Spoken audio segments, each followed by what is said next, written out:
Will America be torn apart again by wealthy white men? There's a fascinating backstory here. That's the title, by the way, of an op-ed that I wrote last week over at HartmannReport.com.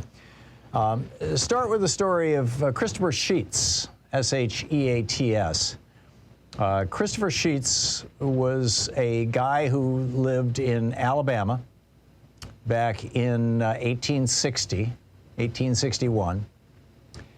And the good people of Winston County, which was a little backstory. Winston County, Alabama, has terrible soil. It's a very hilly, rocky part of the, kind of a unique part of the state. And therefore, it didn't produce a lot of cotton, and therefore, there were no plantations in Winston County, Alabama, at the time of the beginning of the Civil War. And because there were no plantations, there were virtually no slaves in the entire, no enslaved human beings in the entire county. And because slavery was not at the foundation of the economy of Winston County, Alabama, back in 1861, the people of Winston County, Alabama, got together when Alabama was going to hold their secession conference. They were going to hold a statewide meeting where representatives from every county would come and vote on whether to secede from the Union, to go along with South Carolina and Georgia and say, okay, that's it, we're out of here. So the good citizens of Winston County in 1861 elected this 22-year-old school teacher. His name, as I said, was Christopher Sheets, to go to the county and say, we do not want to secede from the Union, we want to stay part of the Union. And they did. It was the only county that did not, participate in the, now they got, people in the county got drafted. Sheets himself, who voted no at the convention and gave a passionate speech about it, ended up being put in jail as a traitor. Now, after the Civil War, President Grant made him the U.S. ambassador to, or charge d'affaires, or whatever they called it back in the day, to Denmark. And then later he went on to serve in the U.S. House of Representatives with, dignity and acclaim. But basically, what he said was, I'm not going to fight. We don't want to fight. The people in Winston County don't want to fight in a rich man's war. Over this last weekend, I just read a book titled Rich Man's War, and it just astonished me to discover, this book just kind of lays it out in detail, how state by state by state, what happened was in the period from 1810 to 1830,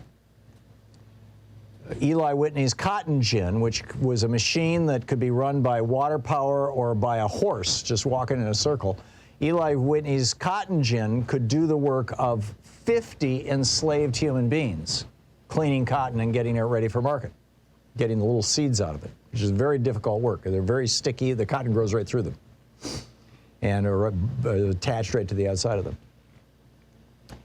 And so only the largest plantations could afford these things, and they ended up, because they were so much more productive because of the cotton gin, they ended up owning the economy of the South, these large plantations.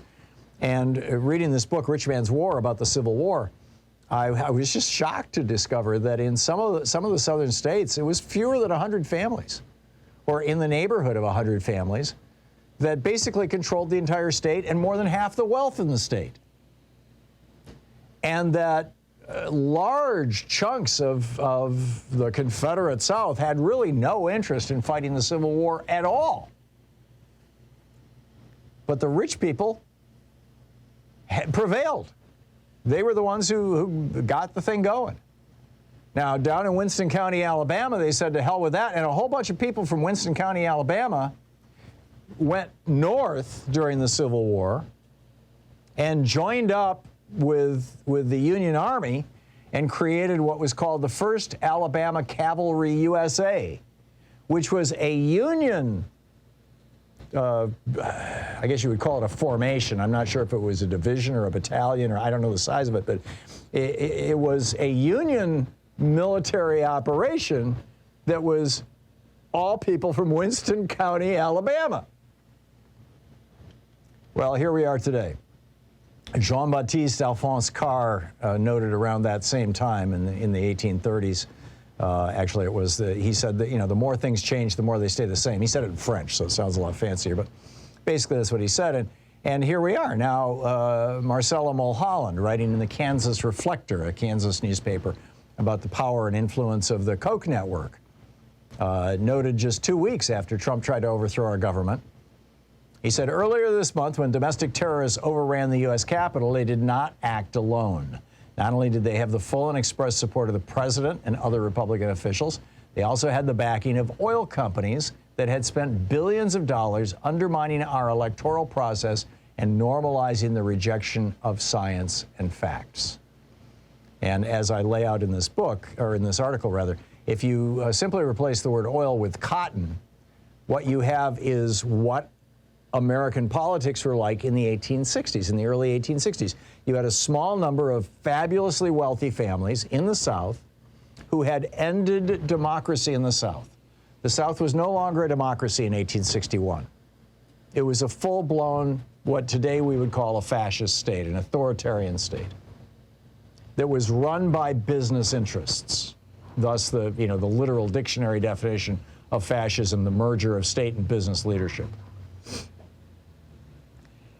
And that they drove the Civil War in 1861. These wealthy families in the South who were trying to hang on to the wealth that they had as the result of slavery. And now we've got a few hundred wealthy families in the United States who are trying to hang on to their fossil fuel wealth and are willing not just to destroy the republic, but to destroy the planet. And this is pretty serious stuff. And I think it's astonishing how few Americans really know this history. I really got it reading this Rich Man's War book over this last weekend. That this was not the Civil War, the Confederacy. Many of the Confederate soldiers, they had really very little interest in leaving home and fighting a war on behalf of the plantation owners. But they had no choice, because the plantation owners had established this police state to enforce slavery. And they used the power of that police state to basically control poor white men and get them into the Confederate military. It's really a remarkable story. I mean, white people in the South have repeatedly been suckered into taking the side of oligarchs. In the 1860s to support the cotton oligarchs, now to support the fossil fuel oligarchs and tax breaks for the ultra-rich. And now they're following a libertine billionaire from New York. I mean, can you just imagine, like 10 years ago, if somebody had said, the guy who's going to lead the Republican Party and get a lot of support from these blue-collar, working-class guys is going to be a right-wing billionaire from New York who's been married 3 times and has been accused over 20 times of rape and doesn't even know, what Corinthians is in the Bible. He's going to be their leader. And you say, what, are you crazy? But here we are. So is America going to be torn apart again? Now that we've got this new network of fabulously rich white men who see their fortunes threatened by political change? I'm getting that sense. And I think we need to call it out.